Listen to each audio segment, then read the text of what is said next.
So today's topic, we are discussing something that we get asked about a lot on this channel. However, we're kind of putting our own spin on it. So let me give a little bit of background.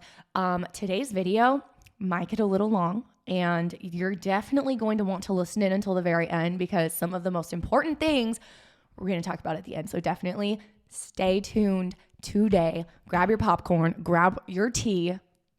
Yes. Well, cool. Okay, so let me introduce myself Yes. too. If you are Okay. new to this channel, my name's Spencer. This is my beautiful wife, Mariah. Hello. We are a husband and wife real estate team here in Oregon. We work under Berkshire Hathaway, and we've created the company Fettress Crawford Realty. So if you want to find more about us, feel free to go on our links below and stalk us. Yes. Okay, so I have, for today's show, we like to wing it, but for today's show, I have a lot of notes here. So there might be a lot of reading. Wow. She Yes. came prepared. She must really like this I topic. did. No, I was just sitting there and all of it just came at once and I just started writing really fast and I literally wrote all this in like 60 seconds. So, I love it. Yes. Okay, so let me just intrude what we're talking about. So we're going to talk about how we get business from social media, ways that we use social media to make money. We have received a lot of clients over the years from various social media platforms. It's one of the number one ways that we have been able to grow our business, which is amazing. And at the same time, I've gone through whole seasons where I've just completely gotten off of social media for numbers of reasons. I've just like fasted from it for like a year, different platforms. I've given up certain YouTube channels for certain periods of time. And I think at the time, my thinking was that it's really impossible to, it's not possible to be on social media to really use it for your business and just be, when I say be on it, I don't mean like actually spend a lot of time on it, which we'll talk about. I mean, look like you're spending a lot of time on it, posting a lot, that kind of thing. It's impossible to like really be using it for your business while still having like the best clarity, clear mind, feeling amazing. I didn't think that was possible. And so I've taken a long time off and we use it now for our business. And now we've changed a lot of things. And I do feel like we're in a place where I do have my peace that I had when I wasn't on it, while also still being able to use it for my business and make Can I cut money you real from quick? it. Yes.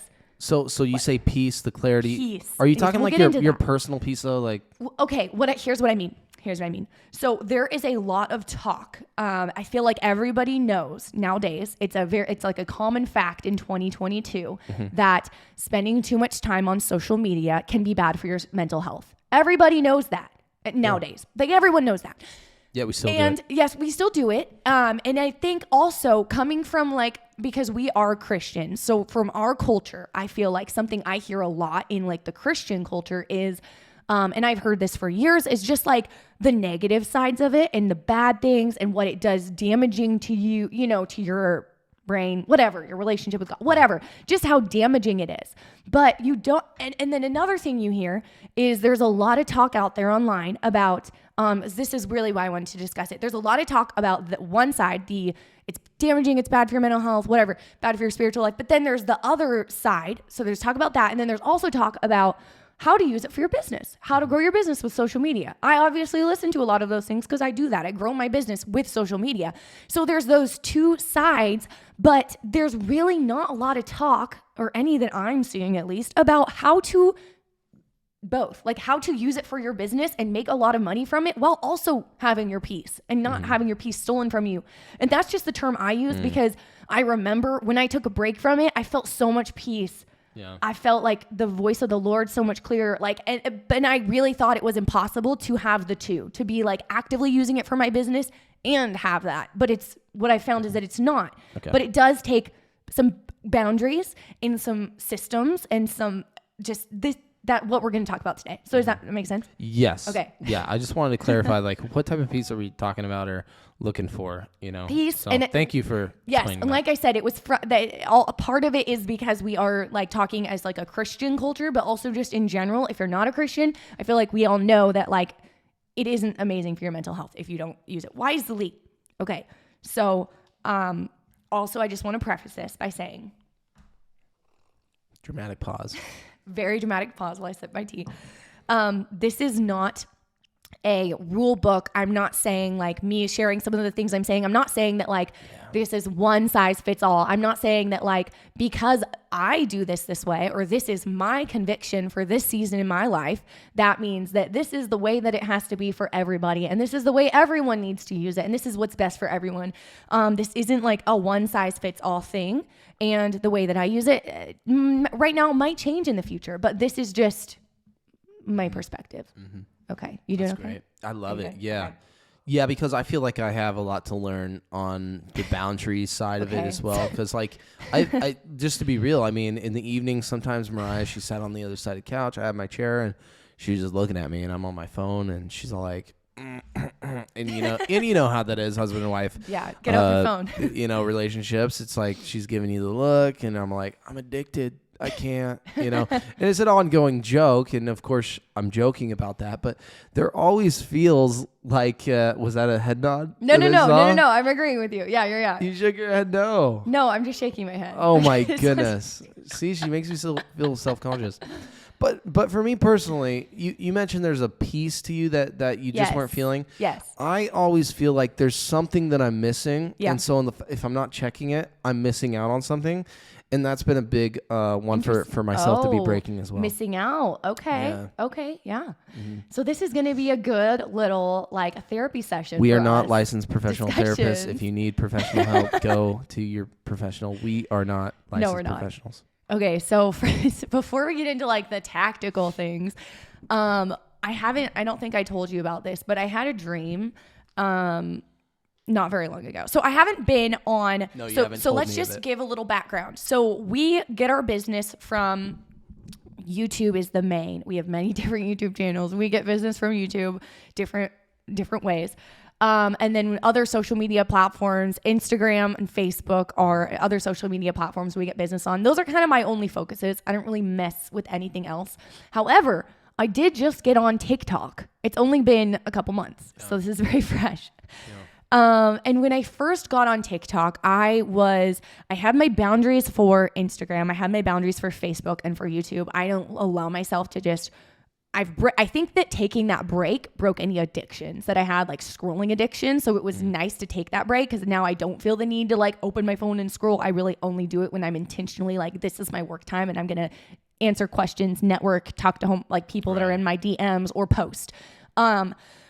However, I don't just like open it when I'm like in between things, like having a few seconds or whatever. I try not to do that at least. Mm-hmm. So I have those boundaries and I'm pretty good at them with Instagram and Facebook and YouTube. But with TikTok, it was a new app to me. And so I didn't really have any boundaries established yet. My thinking with it was like, I'm new on this app, so I'm kind of just going to go on it all the time whenever I want because I'm just trying to learn it. Mm-hmm. And I just want to be on it all the time, messing around, scrolling through, seeing what the culture of it is like, and just kind of getting to know it. So I was spending quite a bit of time on it. And I had this dream where when I was early on starting with TikTok, I had this dream where I was at my sister's house and there was a party happening. She had like a bunch of friends and family over at her house. And I had something really important to tell her. And I kept tapping on her shoulder and saying, "Hey, Miranda, I have to," and then I would get a few words out. And as soon as I would get a few words out, someone else, another party guest would come up to her and start talking to her and she'd turn her attention away from me. And I would walk away like, "Are you kidding me? I was going to tell you." And then that just kept happening over and over where I'd go up to her, "Hey, Miranda, I need to tell you this." And then all I would get out and then someone else would come up and distract her and start talking to her. And immediately when I woke up from the dream, I knew that in my dream, me going up to her was God. Miranda was me. And the people going up to her was TikTok. And I immediately knew if I'm going to be on this app, I need to set boundaries with it. And what I mean by that, it might sound weird, especially if you're not like someone in our faith, was like I said before, when I was completely off of it, I felt like I was hearing God speak to me so much. I had so much peace. Hearing his voice was so easy and clear. But when I had that dream, what I think that it meant was when you're on this app all the time, you're allowing yourself to just mindlessly like, oh, you have a second to just think, you're going to scroll through this, you're going to open this app. Like you can't hear his voice. Like it has this connection. Does that make sense? Oh yeah. So that was really something that really put kind of like that was a really cool visual that you just, it was an analogy. I was trying to visualize your dream, and that was really good. I have something important to tell you. You could create something really good out of that. Well, I just did. There you go. So that was something that really put kind of the holy fear in me of like, because I knew very clearly what it meant as soon as I woke up, the analogy. And so now I'm like, okay, I had the structures and disciplines down with the other apps, but TikTok, I did not have it. And now I'm better, if I'm going to be on it, I better be having discipline, because I'm a very black or white thinker. And in my mind, a lot of times I'm like, it's either good or it's bad. And if it's bad, I want nothing to do with it. And there's no way it could be both. But I do think that this is the type of thing where it is both. It's a good thing. And so many amazing things. I've met some of my favorite people, some like really great friends from social media that I wouldn't otherwise known, clients, and countless amounts of clients, and lots of money to be made, and people to share messages with, and all these things. Like there's amazing things that come from social media, but not having boundaries with it is really dangerous. And I think that's something that our generation, I think that they know, but maybe they don't know how. Because like I said, there's not a lot of talk about it, and people just don't have those boundaries. But that's big though. So all of that to say, that was my introduction. So I told you today was going to be long. The dream was an introduction? Yeah, I'm getting into the point. Wow. This is going to be a great show. Mariah's on it. Are you doing okay? Yeah, man. Okay. This is great. Yeah. Kind of got me speechless though. Based off the dream. I'd never heard that dream. You guys, you got to hear it with me. So that's fun though, because that lets me know I have an awesome life. So now we're going to get into the practical tips.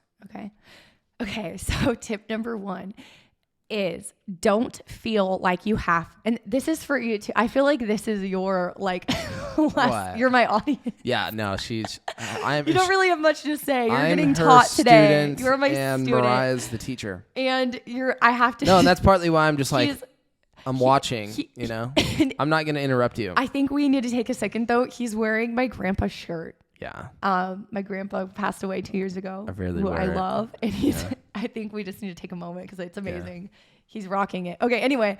It's like this pullover. Yes. He had like tons of these. I took one. Okay, so now we're getting into the practical steps. If you're still here with me after this whole long intro, then hit the like button because you're a true OG. Okay, so tip number 1, don't feel like you have to post everything. Something I struggled with for a long time when sharing my life and my business on social media while also trying to have boundaries, because I am a very private person and I don't like to tell a lot of things to a lot of people, was not wanting to post at all because I don't really like people knowing what I'm doing or where I'm going or what I'm doing on a day-to-day basis.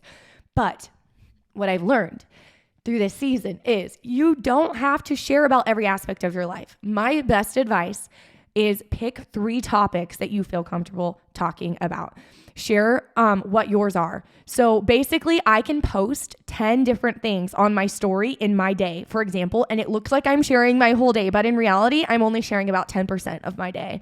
And I also don't post as things that are happening. Like, for example, we were out tree hunting with our family, and I wasn't just on Instagram the whole time. I did take some pictures and videos, but then later, like that evening when I was relaxing and made time to do it, I went on the app and did all of my posting for every different social media, had videos made, whatever I wanted to do at once. I wasn't just like on the app, they're not in the present moment.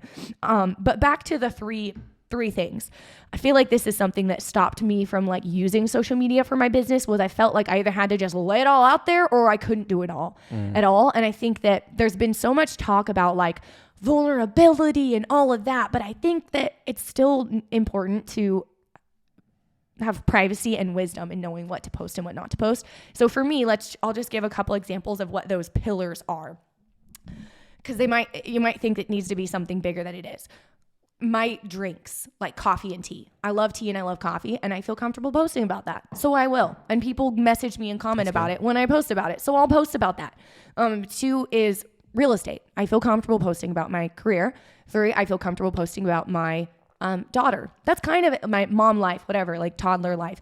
That's kind of it. I don't really share. I have many other aspects of my life, and that's kind of all that I stick to. And so don't feel like if you're not comfortable with sharing things, like don't feel like you have to. Well, it's like the same like, prospecting, you know, figure out 2-3 good things you're good at and go attack them. Break it down. Okay. So the next is time block it. Put your posting time and your answering DM time in your schedule like you would any other work activity, because it is a work activity, and this will help you from mindlessly scrolling when you're waiting in line for your coffee. Only go on the app to post or to intentionally network and answer messages during this time blocked time. It's harder for you to if this is hard for you, then fast from it for however long it takes for you to break your scrolling addiction, and then begin with these habits. So I'm an addict, and I'm not perfect. Is this like making you realize you're an addict? I'm an addict. I mean, yeah. Oh my gosh. Scrolling forever. Yes. And I'm telling you, I used to feel like it used to be really hard for me. So when I would get off of it, I used to have to delete. I thought it was impossible to have the app on my phone and not be on it all the time. So I would actually delete the app for like days at a time, and then I'd get it on like one day a week to do DMing or whatever. And now I don't do that. I have the self-control because it's a habit. It is a habit. I developed the habit of just signing out. So I don't stay on it all the time. I do sign out and then log back in. So I have to like actually log in, but I don't have to delete the app from my phone. So it's like it's a good, we're moving in the right direction. Okay. But just treating it like, networking or prospecting, because that's what it is when you're using it for your business, and like scheduling that set time. And I'm not perfect at this. It's not like I never sit there and scroll, but it's definitely not something that is like a big part of my life. So like what? I don't know if we're going to touch on this, but like I have people do this to me on my online accounts is they just do like crazy, ridiculous comments or just something just off the wall, random, just to be a present. I don't know about algorithm. Are you commenting on people's posts? Are you liking things? Or are you trying the interaction side of the app? Or are you just strictly posting your content, you know? Both. So I do comment, and I do like, and I do comment on people's stories and like people's stories sometimes, but I don't like the idea. I think a lot of realtors that I've seen do it in like a robotic way of like, you know what I'm saying? Like salesy. And I don't ever want to be like that. So I don't do it as often as I otherwise probably would. Cause when I do, it's like genuine. I'm like, oh wow, like that is really cool. Or I like this. Like I want it to be a genuine thing, not like a force, like, oh, I have to get my 10 comments for the day. So yes and no, but at the same time, I also have gotten rid of that mindset that because before I felt very like all or nothing. Like in order to be on the app, I have to do this and this and this. Like I have to be engaging this often, this many times a day. But I found that like you can successfully run your business get business from social media without following all those like rules that all these people have made up. Business coaches, Instagram coaches, whatever. You don't have to follow all those rules, because I have had seasons where I was just posting and going away and not like really commenting on other people, and I still got business. So you got to do what's best for you. Yes. And then another thing is I never look like, okay, so something that I think is really an unhealthy habit that a lot of people in our generation have that I couldn't even imagine doing is hope I don't do it. Let me know if you do. Let's find out if you do this. One, keeping your notifications on. I think I turned yours off a long time ago, because that's not healthy. Yeah, so having notifications as in like Instagram notifications, that's super unhealthy, I think. And then also I think that it's unhealthy to post a picture and then go back and check who liked it or how many likes you got. I think that's unhealthy. And I also think it's unhealthy to see who viewed your story. So I'm super into like posting, like set it and forget it, post it and forget it. Like I am not about to be checking, because I think those are things that mess with like your mindset. Or it's like, what is your intention? Like, are you posting this so a certain person sees it? Then maybe you shouldn't be posting it. You know what I'm saying? Which is good though, because honestly, these are all things I feel like our audience, you guys listening that are still on right now is like, maybe there's some key points you are doing, you know? And the cool thing is Mariah has done these. Yes. I've done all this, and we've made adjustments. She's made adjustments. Yeah. And that's the cool thing. So, I mean, if you do a post and you want to go look at it and see how many likes you have or see all the comments, Yeah. cool. But see how maybe that affects you personally. If it doesn't, it doesn't. But And that leads into this next tip, which is completely detach yourself from the results. Okay. This is a business. This isn't a popularity contest.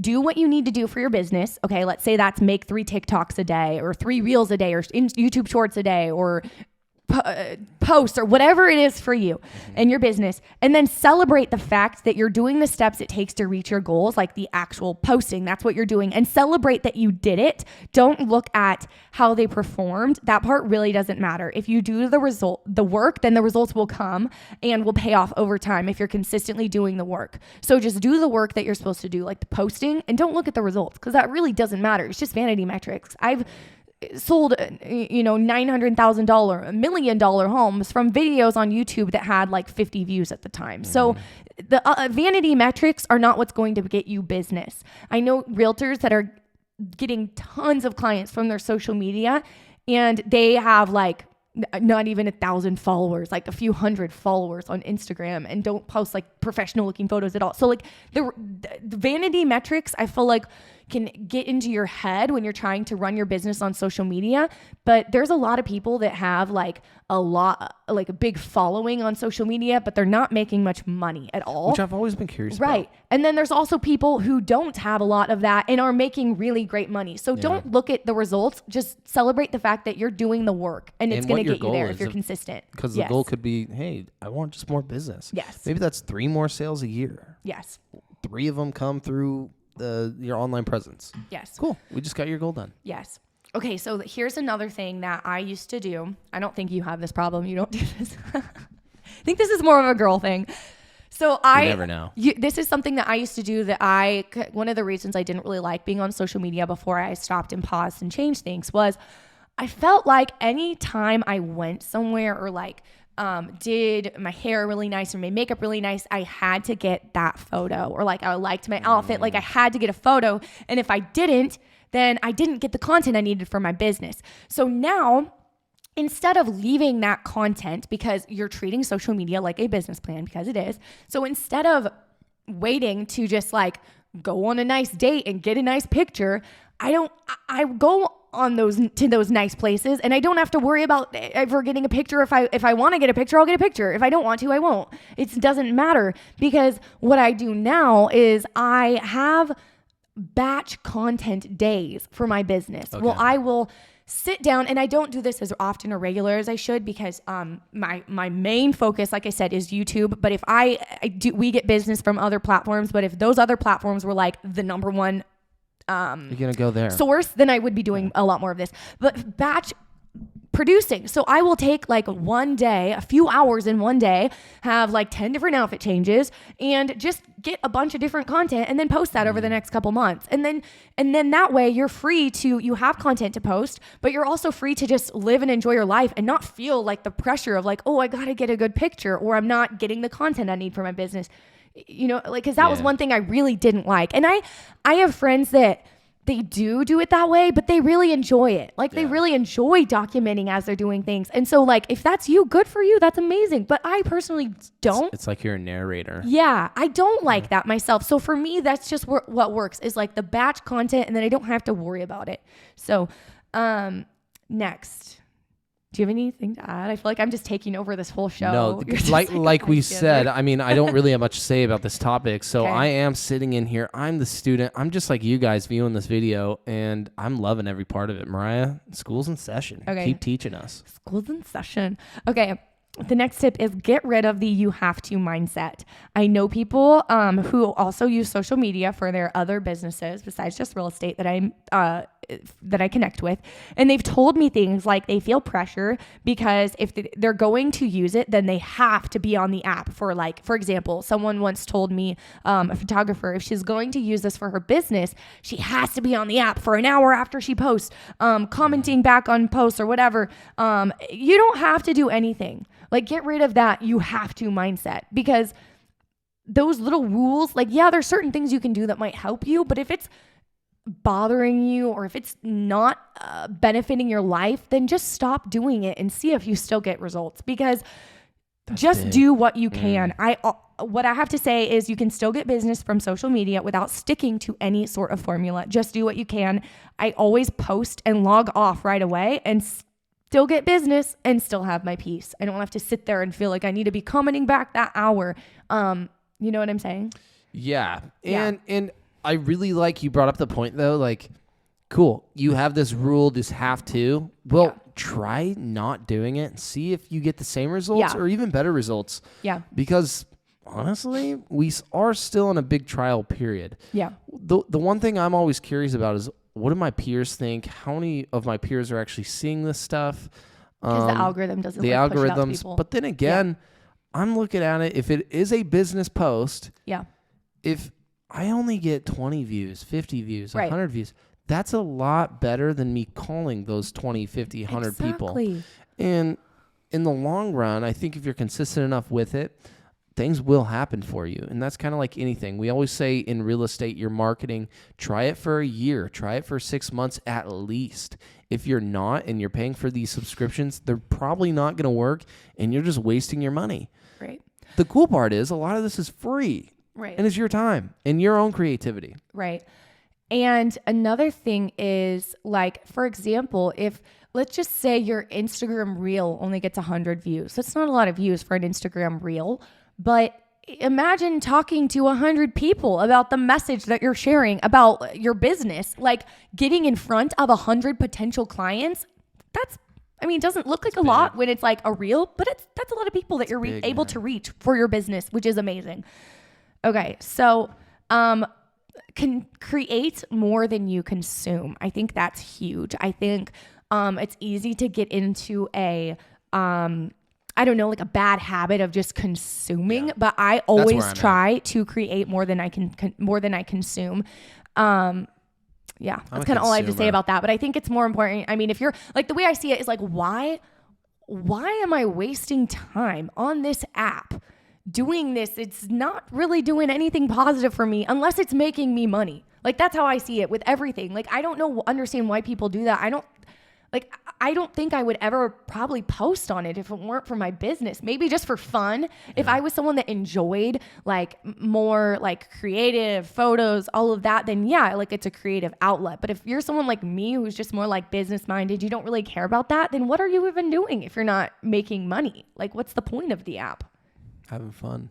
It's not fun though. Maybe it's fun for you. It's fun when you're making money. It's fun when you're having connections and conversations. But when it's consuming your life and your thought life, and at the end of the day, that's like a big thing, I think, is your thoughts. And the more that you're just like allow yourself to mindlessly scroll or to just open the app throughout your day, it takes up a lot of your thoughts. And our thoughts are so important. I don't know. We got enough going on in this world. So that's like really all I had to say. I loved it though. This is a great show. I don't know how long this show was, but I'm hoping that you guys are just capturing, if there's one thing you can change about your online social media presence, and Mariah said it, let's do it. Let's do it today. There's a couple things that I took grab of and that I'm going to start implementing. Of course, I've already mentioned I'm a scroller. I get sucked in, especially with the video contents, all the reels going on right now. Yeah. So maybe let's take some time and cut that in half. And for every time you get on the reels, you post a reel.